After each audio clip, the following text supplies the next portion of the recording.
Can you hear my microphone? Did I put it off? Can you hear it? Yep. Yeah? I'll do the instruction. Okay, sorry.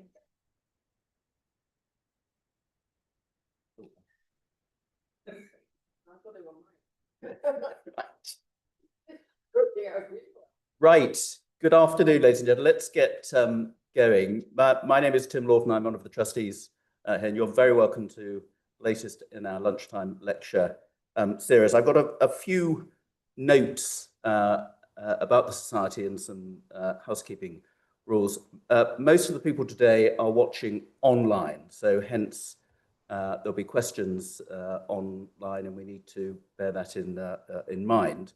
But we have some guests and those who are not fellows. So if I can just give a very brief introduction to the Society. We were founded, for those of you who don't know, back in 1707 at a meeting in the Bear Pub Tavern for the purposes of investigating and debating material remains in the past found in Britain, and awarded a Royal Charter by King George II in 1751, charged with the encouragement, advancement and furtherance of the study and knowledge of the antiquities and history of this and other countries. We started life in Somerset House back in 1780, where we shared rooms with the Royal Society with our growing collection, and then moved here to Burlington House in 1874, where we continued to focus on fellowship. And I'm glad to say, as you'll know if you're a fellow, we now have the lease for 999 years. So we're going to be here for a while to come. And today we remain focused on those core objectives that we are established with and a registered charity. We're committed to sharing our collections and our work with the public, which we do through lectures like this one today, our tours, exhibitions, recently the exhibition on the Magna Carta, and publications. We are not expecting any fire alarms today. I'm told to advise you that if you hear an alarm, please proceed calmly through the doors there, and Stephen will usher you out the main doors to the front. Now, I'm delighted to introduce our speaker for today's lecture, who has lectured before some years ago, so it's a return visit for Dr. Annemarieke Willemsen, who is a long-standing fellow of the Society as well. She's going to talk to us about back in college, daily life of students at European universities, 1200 to 1600. If I can just give a brief background of Dr. Willemsen, she studied art history and archaeology at Radboud University at Nijmegen, where she obtained her PhD in 1998 for a study of medieval children's toys.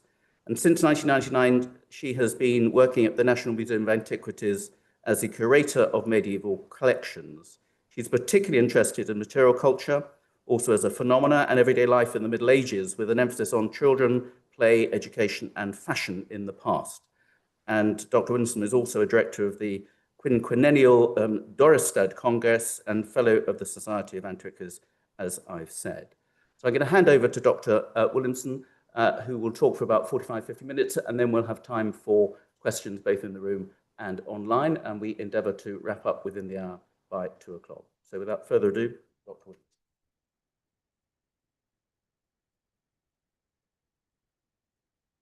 Thank you, Mr. Chairman, for the introduction. Thank you all for being here, and also for the honor to give a lecture here at Burlington House. And I won't spoil the opportunity to mention that I got involved in the Society on the initiative of the very missed Jeff Egan. I also want to thank the National Museum of Antiquities and the Royal Netherlands Institute in Rome for their ongoing support of my wonderful research. Today, I will first read to you a summary of what the subject is about. Then I will give a very short introduction on universities in the Middle Ages and the Renaissance. Then I will focus on sources, archaeology, iconography, and the combination of these and what they tell us about daily life at universities. And I'll end with a brief introduction into what's changing in the 16th century. So to summarize, the university has been called one of the most important medieval inventions. In the Middle Age and Renaissance, students flocked from all over Europe to become part of these centers of learning.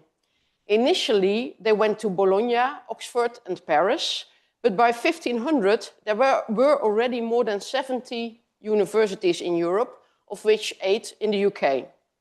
And before 1600, even the northern Netherlands, where I'm from, saw the founding of a universitas in both Leiden and Franeker.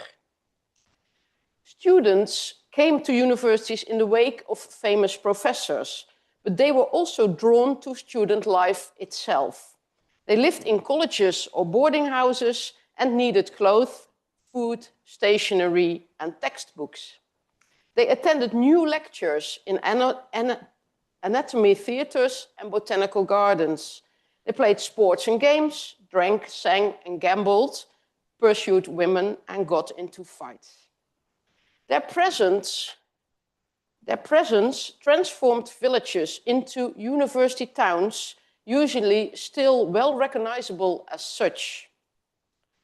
The university may also be the best documented medieval institution, with an immense amount of sources and extensive work on its history, but its material culture and daily practices have never been key topics.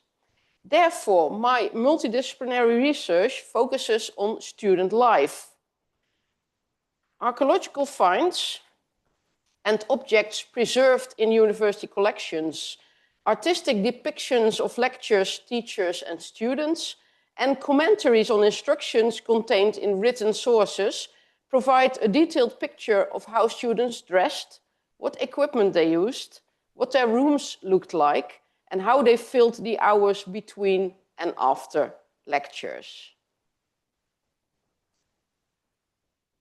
So to start, I show you the description of all of the Netherlands, or all of the Low Countries to be precise, done by Lodovico Guicciardini in the late 16th century, 1565, with translations into Latin and other languages shortly after.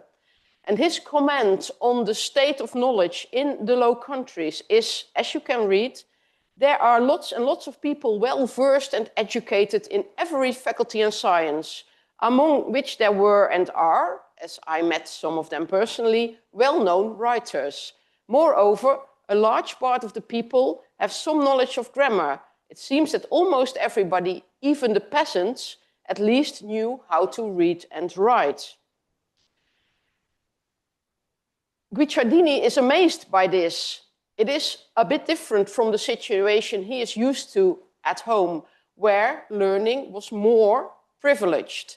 And if I'm right, most people I've met over the years in the UK also think that this situation is different from the UK, where education was more of a privilege than it was probably in the Low Countries. And it seems that the Netherlands, Belgium, and the western part of what's now Germany stood out for being, well, very educated or very broadly introduced into reading and writing. That's not my subject, but it is interesting that and it is the reason I've focused on this area as my area of starting.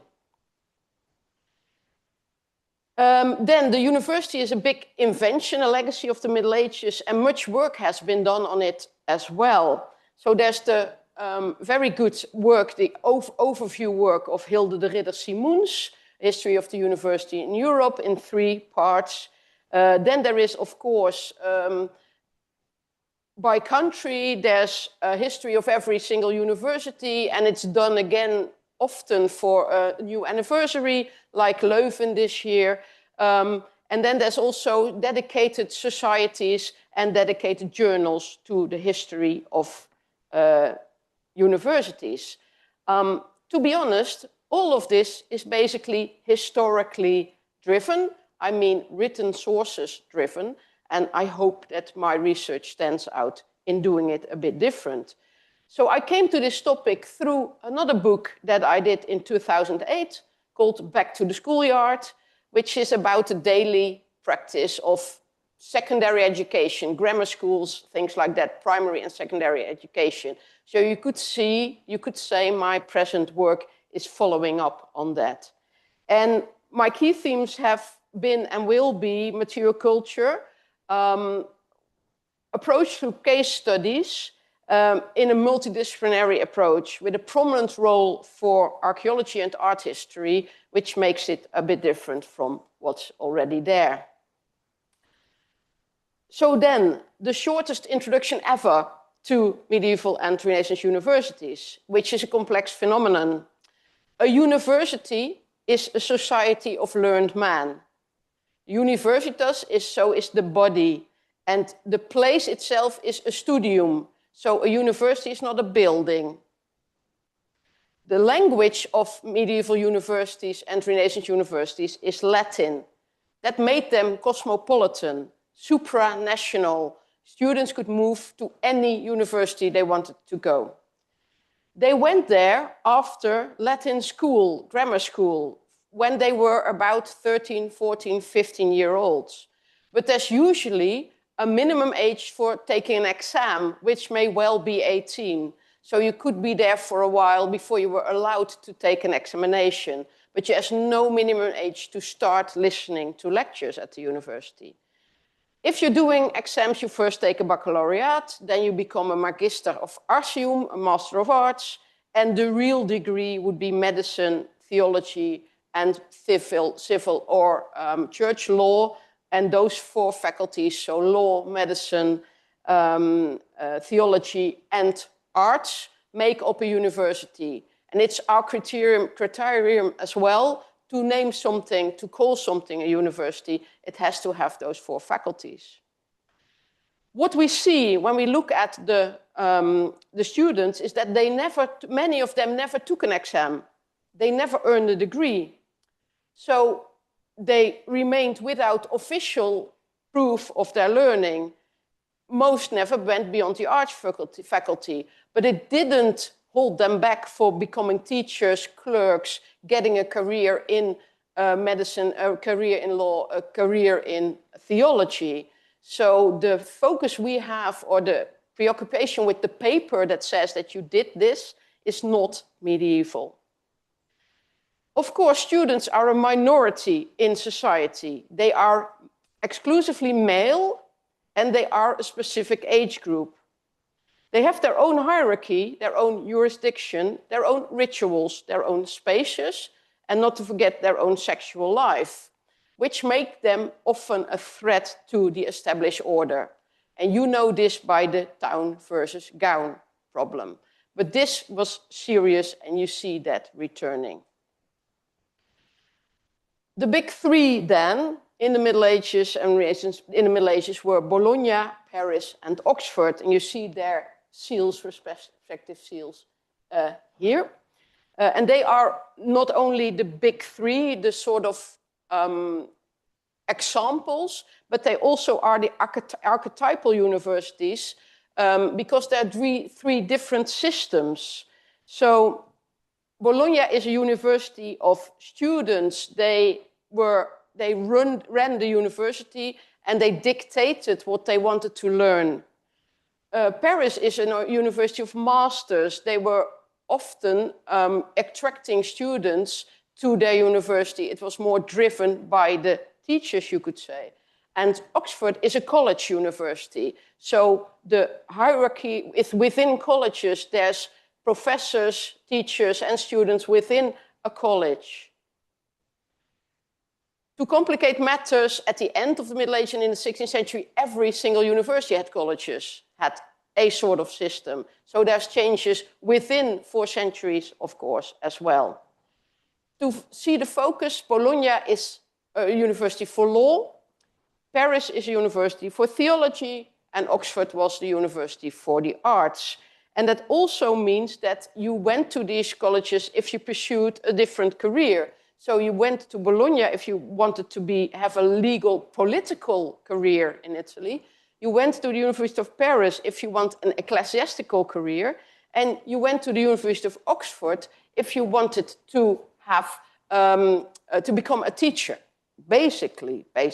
I'm trying to get this a bit, it's a bit quickly probably. the same three parts also go for the student body. In Bologna, they were mostly married men. They were already in society. They pursued a political career, and that's why they formed amongst themselves a university. In Paris, they were mostly clerics. They always took at least some vows, and the whole Paris college system looks very much like monastic life. While in Oxford, you could be very young if you went to the university because of the college system. You could transfer when you were 12, 13, 14 to a college and do the sort of higher bit of the secondary education already at university. These Bologna people had a normal life at home. They lived with their families and they went to and fro to the university. In Paris, and they lived in monastic settings, and in Oxford they lived in colleges. And I'm focusing on these three, not because they are the big three, but because every single other university afterwards is based on one of these three, one of these systems. All UK and later American universities are based on the Oxford model. All French and German, for instance, universities are based on the Paris model, and all the Spanish, Italian, most of the French universities in the south are based on the Italian model, on the Bologna model. And they all had a sort of Latin Quarter in town where you see these buildings, these people, you see this focused. To give an idea, Oxford had 3,000 students in 1500 divided over 71 halls. So they were big things. Paris had 9,000 at the same time. If I'm looking at the daily life of these students, I'm mostly looking into a Nordic type of university, a college type of university. And that's solely because of the survival of sources. The students living together in colleges is the best way of preserving their material culture for archaeology and other things as well. So this is a map of all the universities most of the universities in 1500 from the book by Hilde de Ridder Simoens, and these over 70 universities around 1500.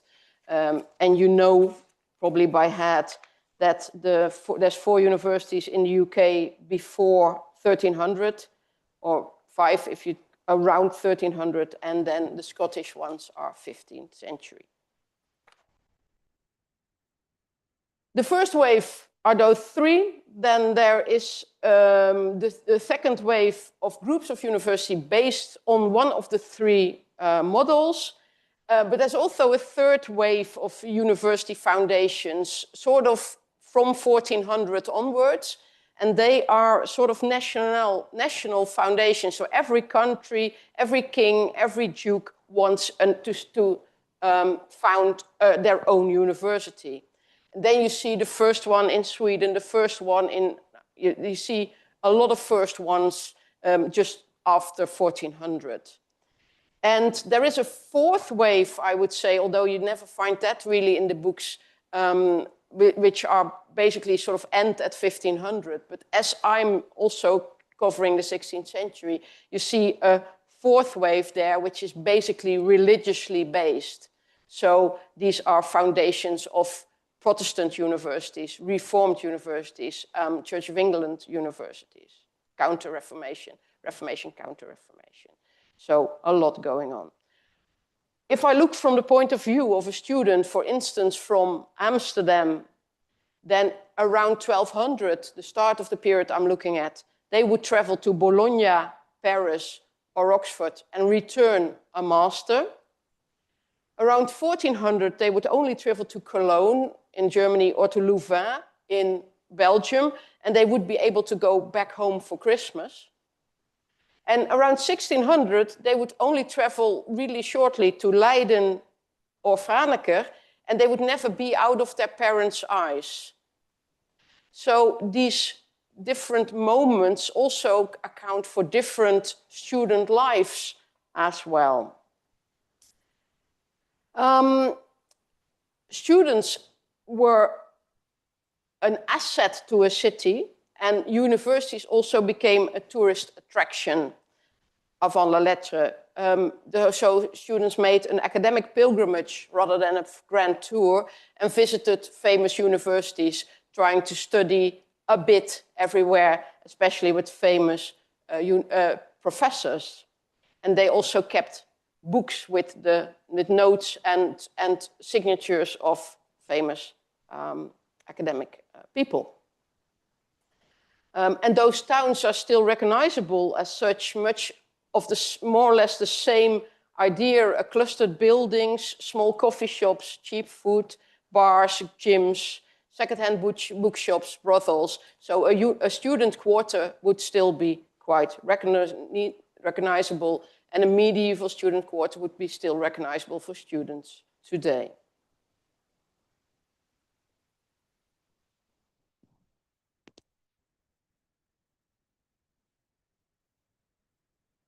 If you want to look at daily life, my starting point is always archaeology. It uses to give a bit more an idea of what was going on rather than what was supposed to go on, which rules and regulations and statistics and matriculations give more of that. So I drew up an inventory of all places where there were excavations inside university buildings. But to my frustration, even there weren't a lot, basically because many universities are still in the buildings they were in the Middle Ages. And also, if there were excavations, they not always found medieval university life, but they often found prior use of the buildings, for instance, a monastic setting, which was used to put the university in. Which doesn't mean that it's not working. It is a bit working when they find within excavations, so any excavations where they find medieval university buildings. And this was the case, and you probably have heard of this in 2022, when they were building student accommodation for Brasenose College in Oxford. And on the place of the new student accommodation, they found a so-called lost college, St. Mary's College, which had been founded in 1435 and had come in disuse in the 16th century. And you see the time frame is very convenient for me, especially the fact that it's in disuse around 1560, because what we are finding is within my period. You see that they found buildings around around what's it called, a quadrangle. So like many, like Magdalene or Corpus Christi still have. And they found a large two-story college chapel with a library on the first floor. And they found things that were related to student life, like pictures and a reckoning counter, but also remains of food and charcoal and bones, which indicated the kitchen of this college and give an idea of their life and what they were eating, and also drinking flasks and combs and things like that. So it is working. You get an image of this college, which we knew from sources, but had never been located before. In case you're doubting the use of archaeology, this is a very good example of something that actually was completely lost. There was an inventory that had been drawn up halfway the 16th century when the college was already in disuse, and it gives a sort of what's still left of furniture and other things within the empty rooms. And now we can see that they actually walked clockwise through the rooms around the quadrangle, listing what was there then. So here is already, it's tying into each other, the written sources with the archaeology.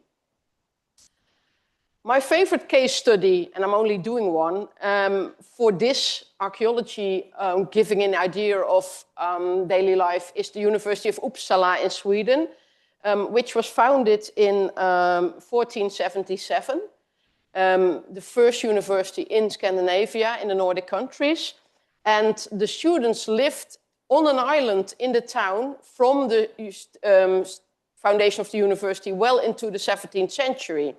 And there were excavations in the early 20th century at this, it's called Student Island, Studentholmen, and they found everything related to writing, living.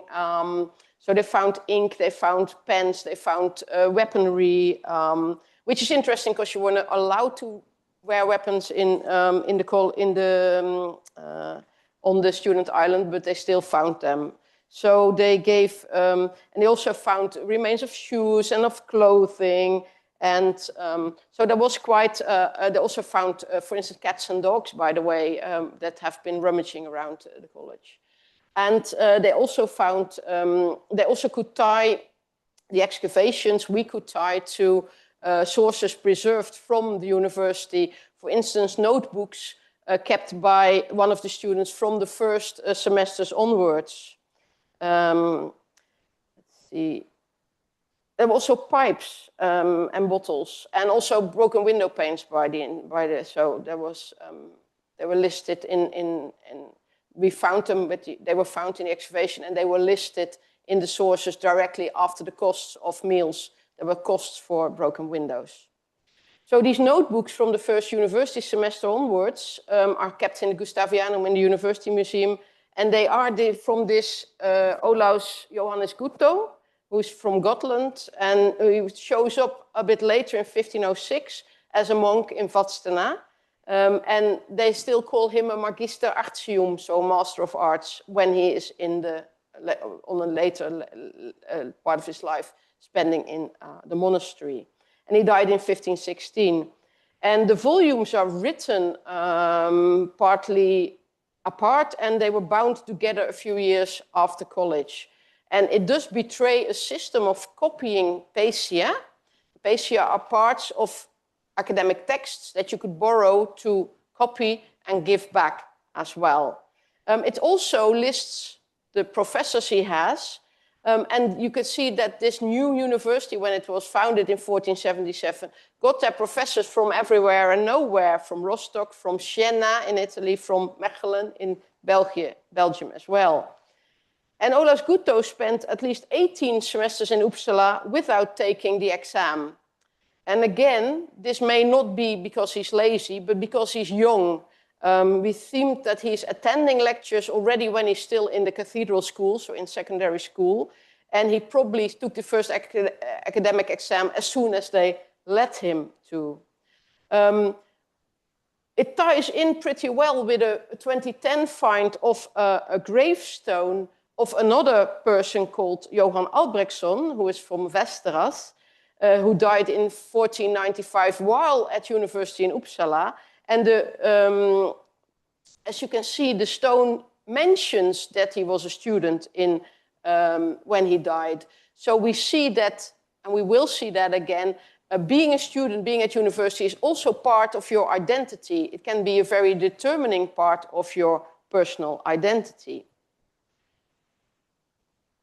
What's also preserved in Uppsala is a rare depiction of something called the depositio, sorry, which is an event which is like your sort of inauguration into university life in a funny way, which still exists, of course, with fraternities and sororities.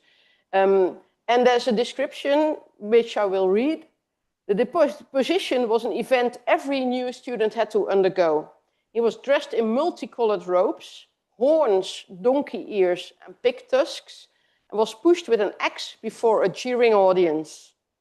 The instruments of deposition, life-size tongs, a life-size saw, and a big wooden plane, were used to remove his horns, ears, and tusks, symbols of the bestial nature of the future student. Finally, the master of ceremonies, that would be you, I suppose, put salt on his tongue, poured wine over his head, and declared him a free student. And this is more than a ritual and more than jesting thing, because being a free student, that's the moment you wrote your name into the lists, and you also were exempt from the normal taxes, the normal jurisdiction. So it is actually, it of course went out of hand, as these things do. So by the end of the 17th century, the whole deposition and the bullying that had started around it was forbidden, at least in Uppsala. And this is something that existed in most places, and they're not that old, but at least the 17th and 18th century tools for this ritual, the oversized shears, the oversized axe, tongs, and also the plane, which are kept in the university or the student museum in Bologna. And it's the only museum I know which is actually not a university museum, but a museum of students proper.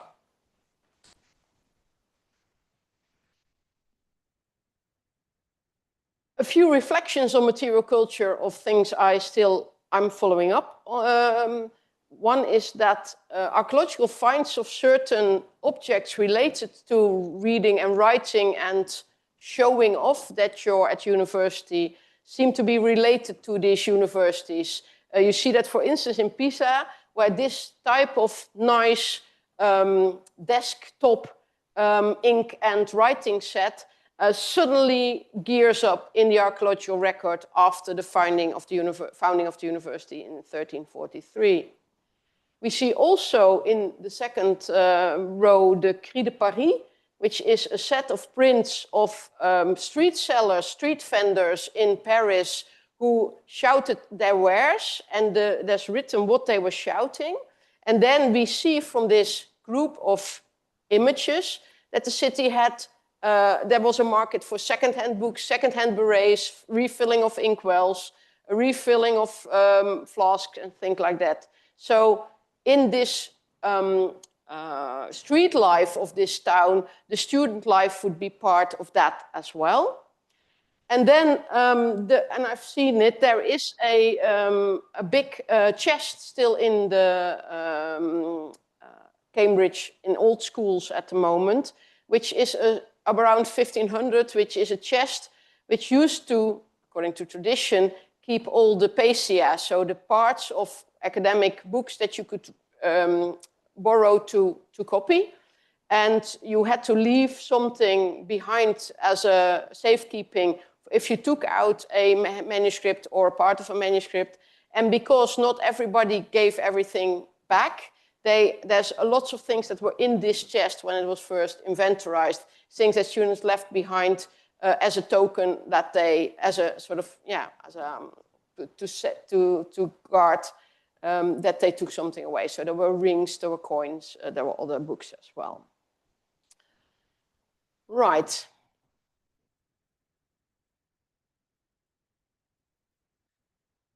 Being half an archaeologist and half an art historian, I tried to combine the findings of these excavations and of this material culture as it was preserved with looking into the image the medieval and Renaissance people had of universities, of students, and of professors. And first, of course, you have to find them. And it's interesting if books like this one actually mention that you are looking at students. And you have to look in the images for the red caption, because the left one talks about scholares, and the right one says studentes arguentes in logica. So students are arguing in logic. And to the left says pupils are studying Christian and grammar. So here you see grammar and logic, and there is a sort of growing up of the audience towards the person teaching them, who is a non-existent ancient professor. So that's Priscian, and there is Aristotle, of course, on the right. So there is a body of images where we can actually see that they were intending to depict students. And once you've seen them, you see them everywhere. And what the things to look for, basically, very quickly, very simplistically, is a warmly dressed professor sitting in cathedra, sitting in a chair behind a lectern with a book, and listeners with books themselves as well. There's much more, but that is the basics. And then you see them in strange places as well. For instance, there's many depictions of Christ among the doctors, which is a scene from the Bible where Christ, as a 12-year-old, is found in synagogue, teaching everybody else, knowing much more than everybody else, being well, know-it-all in certain sense.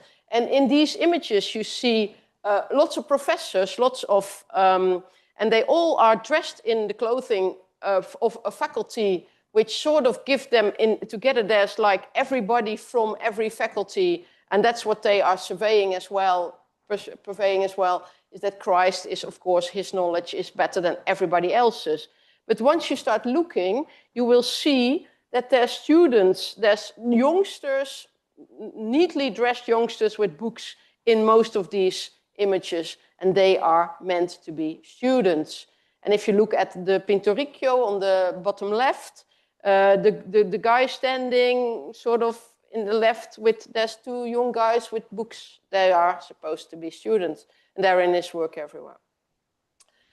But that won't suffice, of course. We have to find the students themselves. So I wondered, are they part of these life cycle imagery that is so very prominent in the Middle Ages and the 16th century, where you see a life cycle going clockwise, starting with a baby, growing up, being a mature man, and going all the way down to being an old man and a corpse, where your corpse is also mirroring the cradle you were born in. And in this very known, this very extensive imagery, there is often a student, I circled him, standing with his gown, with his beret and his book. And he is somewhere between children and fighting men, so in that age. And he's also in the middle image, where he is trying to convince others of his theory. And also you'll find professors and sometimes students as well in Dance of Death, because, of course, when death comes to get everyone, he does not discriminate, and you see people from every age and every walk of life being taken by the devil, by death. And then this guy in red this is supposed to be a university professor in this case.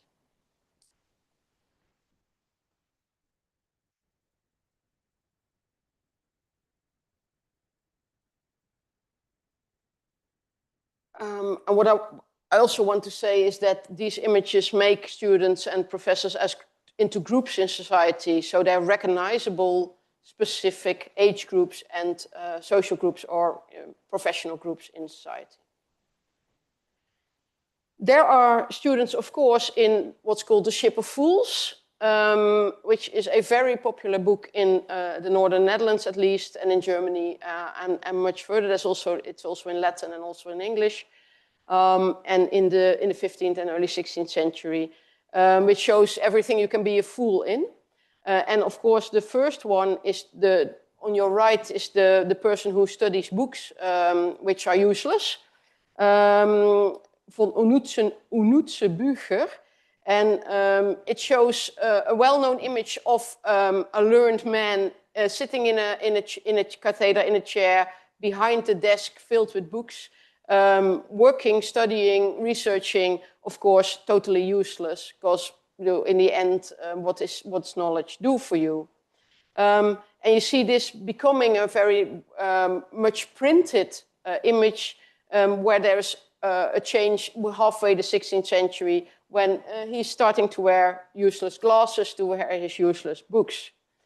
And then there is the 27th fool, is the one who studies in vain. So, unnütze studieren, that's the left one.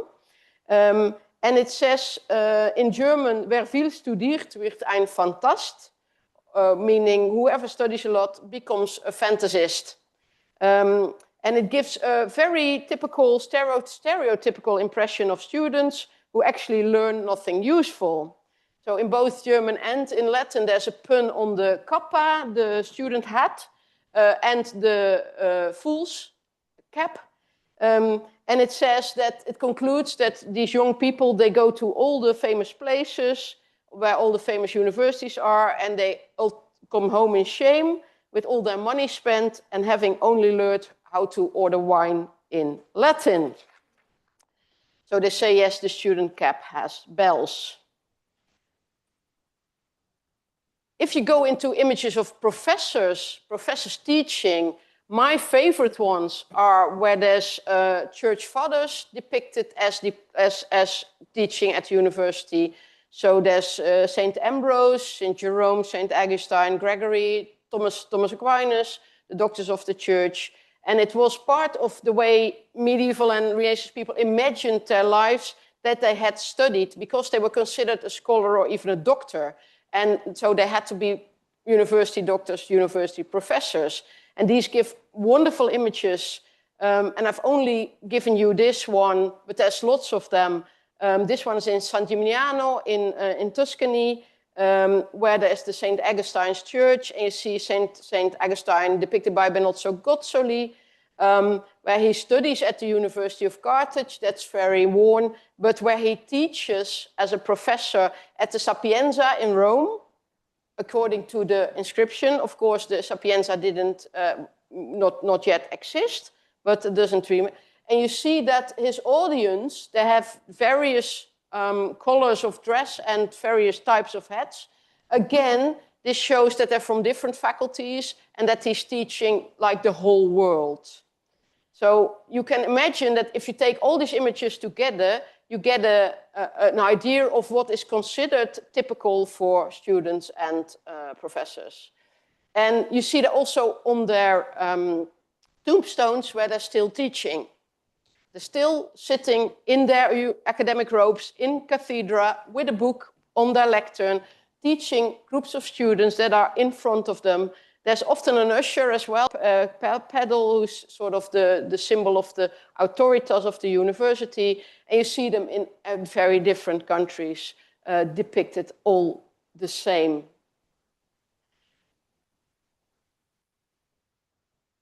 And it became a typical image in Bologna, Pavia, Siena, that area, the famous universities, where these elaborate tomb monuments for professors show them lying on, often with their feet, in this case also their feet on a book, often their head on a book as well, and then with this image sitting in the chair with teaching the students on both sides. And because there are so many, you see there's a sort of variation of students who fall asleep, or looking up or talking to themselves, but also there's various equipment apart from the books. The books are everywhere, but also pens and inkwells and other things depicted in these wonderful monuments. And it would show that if you are a learned man, you would, even your last, if you take your last journey, you would still be reading your books. And in this case, you're resting on your books. Your books are keeping your company in death as well. So your academic status, your profession, would be exemplary, typical for your identity in the afterlife as well. Quickly, there's a lot to say about the books. You saw them depicted. They're also preserved, and they are recognizable as such because of their layout. And there's also lots of student notes. And recently, even very recently, like this year, a book appeared about student notes in books. But that is a whole different extra lecture I'm not giving you today.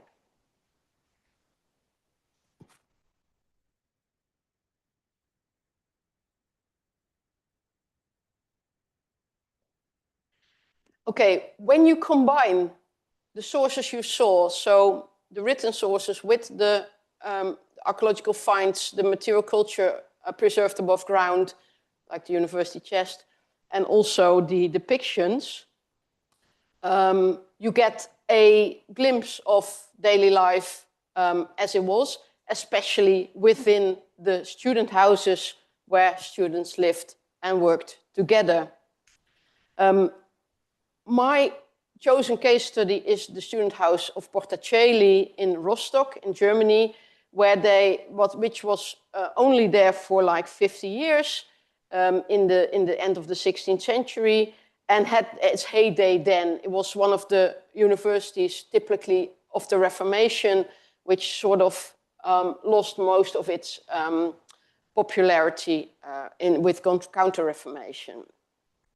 And the buildings of the University of Rostock were concentrated around the Hopfenmarkt, the hop market, but that was generally called the Latin market. So it's a neighborhood defined by the Latin you would hear on the streets. And there were many student houses called domus. There was, like, for instance, the medical house, Domus Medicorum, where the monkey skull is from. And also lots of other places where students were living. But this case, this house has there was a good excavation, and it revealed a lot of material which we can pinpoint both to the 16th century and to the students. And it ties in well with this. There's this wonderful find of this brass ink stand, for carrying ink and pens, where there's 3 different generations of names who wrote their names into the lid.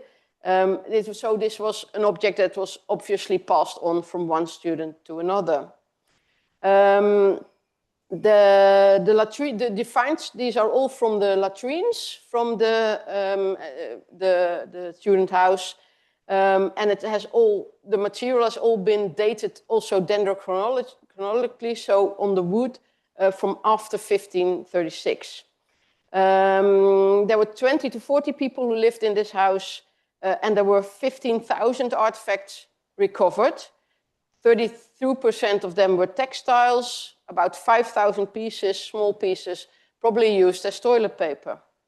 But there were parts of red sleeveless gowns, there were black hats, leather items, shoes, book bags, sturdy glasses for drinking, combs, mirrors, and also destroyed weaponry. Oh, sorry, I'm not having that.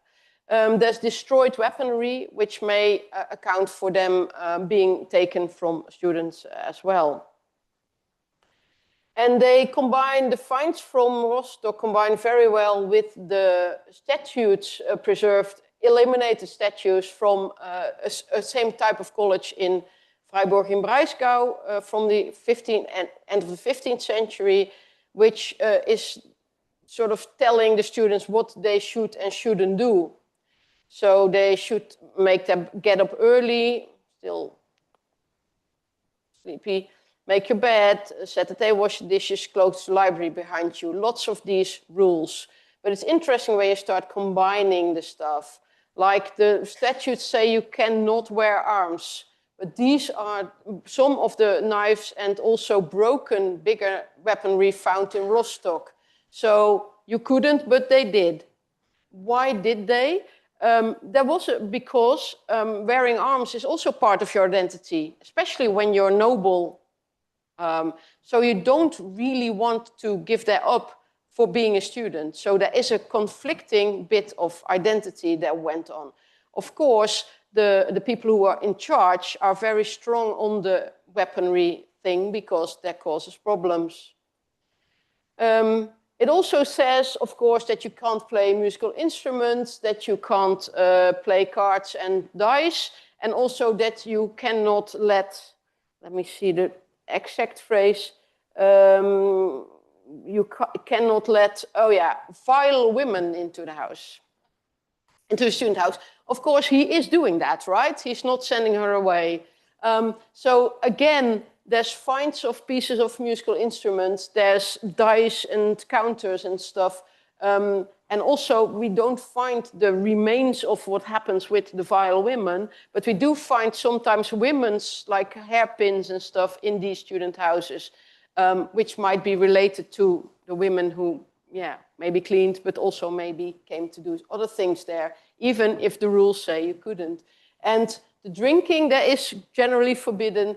There is ample, this again is Rostock, demonstration of that was a lot of alcohol going around. So a very traditional maybe image, but still the thing they don't want students to be is what they actually turn out to be. So they are also a problematic age group with drinking and fighting and other things. Then again, the universities would never have worked so well if they weren't hard studying, diligent students. It's just they leave no traces. Okay, to conclude, in the 16th century, education changes quite a bit. There is a lot of writing about this, but what I want to stress is that especially the faculty of medicine, the teaching of medicine changed a lot because this meant a lot for the daily practice, the daily education of the students themselves. Because in this time you see the coming of more practical, more hands-on education, especially in botanical gardens and anatomical theaters, where students would be involved in recognizing herbal plants, working with herbal plants, and they quickly started collecting them as well, and also looking at dissections, but also trying their hands on dissecting at least animals and other things, and looking at the insides of stuff.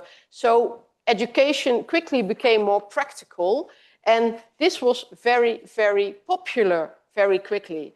So in fact, sort of once you had these first academic botanical gardens, Pisa, Pavia, Florence, you actually sort of quickly had to have one at every university because the students would flock to the places where they could get this new hands-on education. Going outside, trying things for yourself, getting practical knowledge was very popular, especially with students from Germanic nations. So, and they just went to the university, would offer it. So when, at the end of the 16th century, Leiden University wanted to attract students, it was a new university, this is what they chose as their PR. Their botanical garden, their chained library, their fencing and riding school, and their anatomical theater. These were the things that would get students into a university. This is their PR, what they want. The students did come, they still do, by the way, to universities, and they still reflect on their university days, often as the best days of their lives, where they made friends for the rest of their lives as well. And you can also research that, but again, that is a whole different topic, because lots of students kept friend books, alba amicorum, so where they would ask their friends, their professors, while they were going from university to university, to put down something for them, do a drawing, put their name down, just as a memory. And this is one of those books. There's a whole collection of them in the university library in Leiden. And this is one showing the Leiden University building, which is still there, and skating on the Rapenburg, on the canal in front of it, students involved in that. And I thought it gave a very typical student-produced, student-driven, bottom-up image of student life in my hometown of Leiden as the end of this talk. Thank you.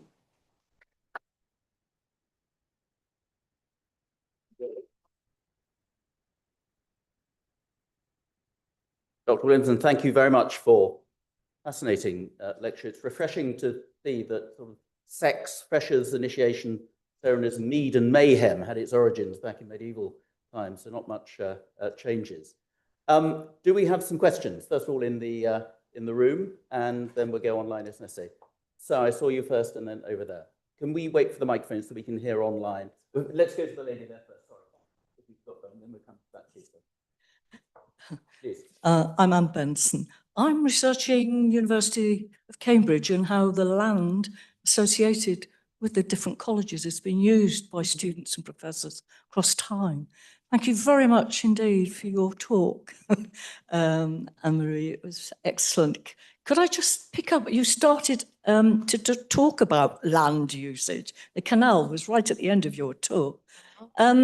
Is there anything else that you could add to that in terms of students and professors using orchards, land associated with the university for recreation, as a place of study, who had access to orchards?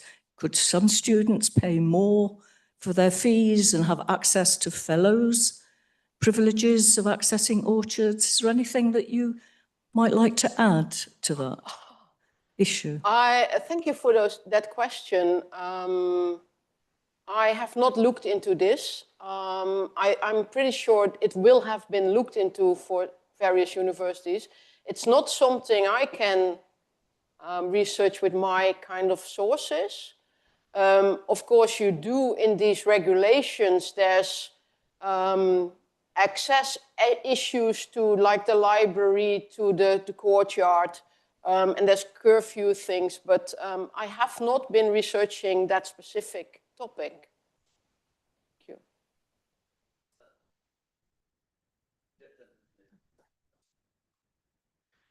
Could you say something about the transition from prohibiting weapons to providing a fencing school? It seems rather extreme.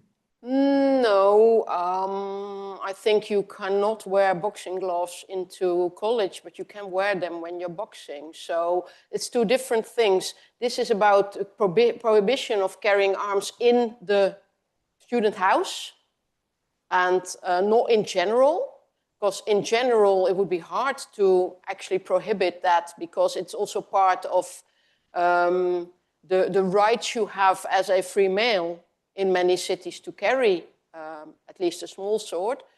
Fencing is very popular with students. There's also lots of fencing books in the 16th century, lots of tips and tricks. But you were supposed to leave the sporting equipment in the, there's lockers and stuff as well provided, because you're supposed not to take that into at least sleeping quarters.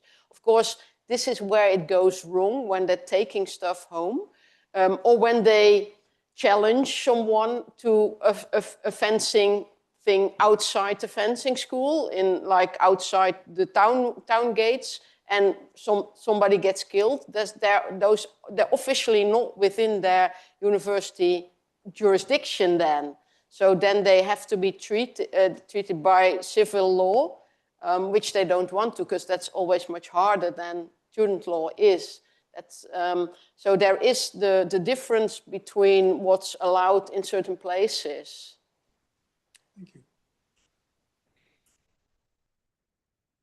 Thank you. Following on from the first question, I just wondered, how are these early universities financed, and what did students have to do to apply for them? What did they have to do? Did they have to pay, or did they have to pass some exams? Yes, interviews? They are paying fees. They are paying fees for every course they follow. And the professors are being paid by the fees the students pay to them directly. In most cases, the university, the buildings are often financed by founders, by kings, dukes, financiers. The houses where they live are often financed by private persons or monastic orders as well. So there's a whole, for instance, in the Germanic lands, you have a whole network of Franciscan colleges with universities. And if you took your vows, at least the lower ones, with Franciscan order, you could use those houses to live in. So you had to provide for your own books, stationery, that sort of thing. And that was often paid for by parents. because we have lots of letters and also lots of model letters for writing home asking for more money. And of course, you not stating why you wanted it for, but that you wanted it. So there's a whole list of things that obviously were reliable excuses to get more money. So that's the different things. So the buildings, the salaries, the life itself, is different. But you didn't have to pay a fee to the university itself.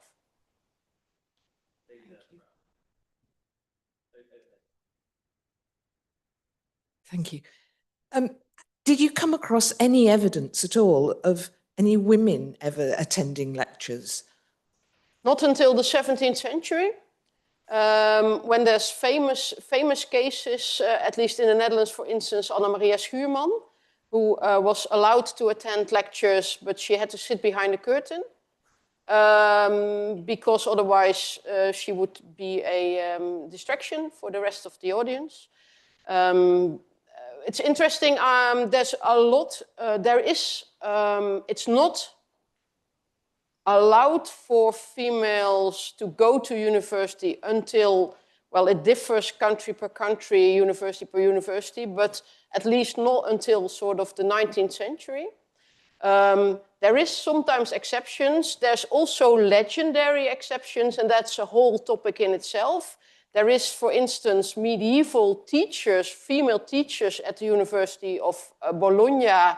2 names are provided with lives as well, but there's no, so it is a tradition, but there's no historical proof that they actually were there. Having said that, doesn't mean you couldn't get an education as a female in these times. It's just not at the university. You could in a monastic setting. You could, at a school, there was even grammar school, there were rules for males and females to go there. And there is a general image of a learned woman as well, which is very close to the general image of a learned man. So if you think about Christine Pizan, when she is depicted in her own books, that she wrote, she's depicted sitting in cathedra with a lectern, with books, so it's the same image that you have of a learned man is doable for a learned woman. What we find is that it's always stressed that next to being learned, being wise, they're always also very decent and very beautiful. And this is something we don't find with the male so it's not important, but it is, they are hastily always saying she was also beautiful. Hence also the part of the tradition that the first women at university and first teachers at university had to be behind a curtain or whatever, look through a small locket or whatever, because they would otherwise distract the male, the testosterone generation around them. Yeah. I will check. Whilst we're checking, can I just ask maybe the last question myself?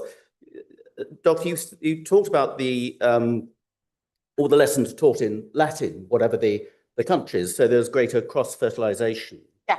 Do we, as a result of that, see many students coming from France to Oxford and to Oxford going to Italy? And were the curricula similar in all of those countries? So could you easily go from one university and pick it up? And who actually determined the curriculum? Is it the church authorities? Is it the sort of legal authorities? Is it the government? Or where does it come from? It depends again on where you're looking.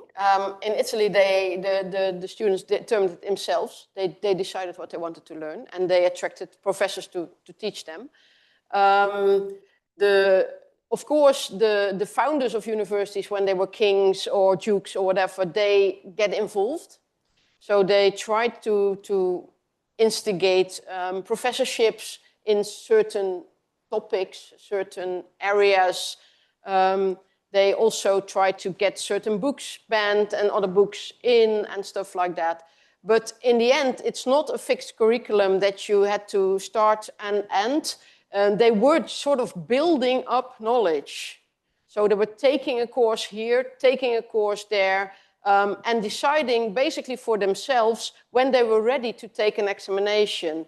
And they often took their examinations at places where these were easy or cheap.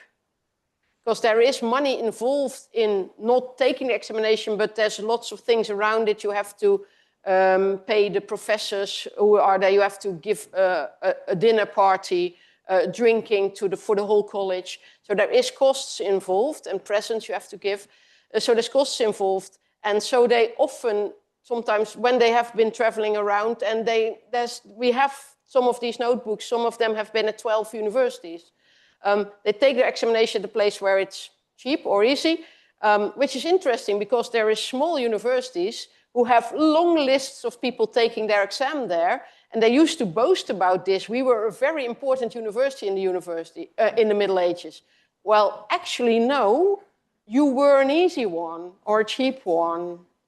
So there is a lot going on whilst this research, and that's wonderful, of course, of our times, gets combined so much. We are now easily know what's going on in universities everywhere, what went on. So yeah, that is, so it's more sort of getting your stuff together, and once you have enough knowledge, enough practical things as well, so then you sort of declare yourself ready for the examination. A bit like a PhD, because that's still a bit like that. A question from online. Can you speak to the precarious life of the student of the 16th century? Fear of dying, epidemics, plague, conception of fortuna is changing.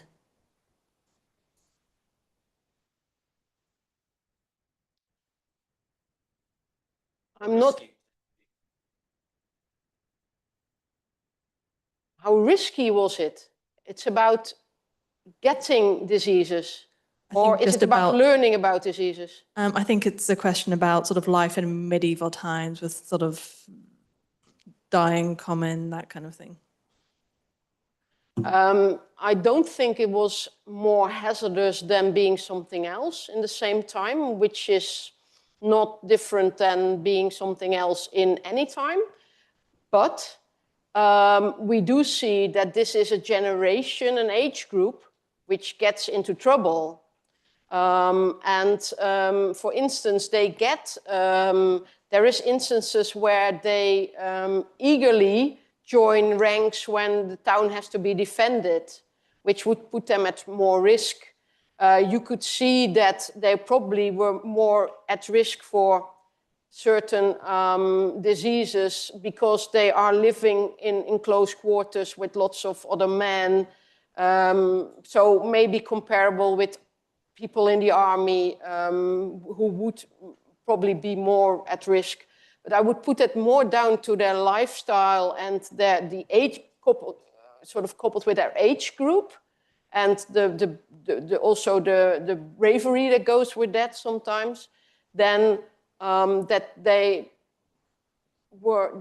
being a student would make them more vulnerable. I don't think that's probably not, maybe even. Was that the only one? We've after two. There are a couple more. Do you want to do it very quickly? Okay. Let's read them both out together. Okay, first one. When and where were women first admitted to universities in Europe? And the other one is, can you say something about differences between universities in large cities, which dominated towns, and differences in organization towards students? We sort of dealt with the women. Yeah, we dealt with women. The second one is, no, I really can't, because it would take too much time.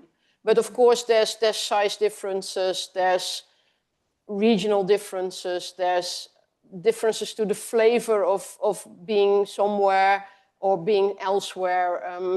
Being at university in a very cold, rainy country is probably very different than being in Bologna in summer.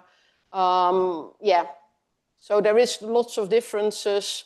But the organization, again, there's lots of research into that for every single university, and that's not what I'm doing. Right, ladies and gentlemen, can I just tell you before we wrap up about our next lunchtime lecture, which is on Tuesday, the 11th of November at 1 o'clock the normal time, on the rather gory subject of amputation, the dramatic act, an 18th century surgery theatre mystery. The lecture will be given by Dawn Kemp, so taking on one of the disciplines that was in medieval time. I'm sorry we've run slightly over time, but I think we'll all agree that was a fascinating discourse, and we're very grateful to Dr. Willemsen for coming along and giving us that lecture, and we show our appreciation.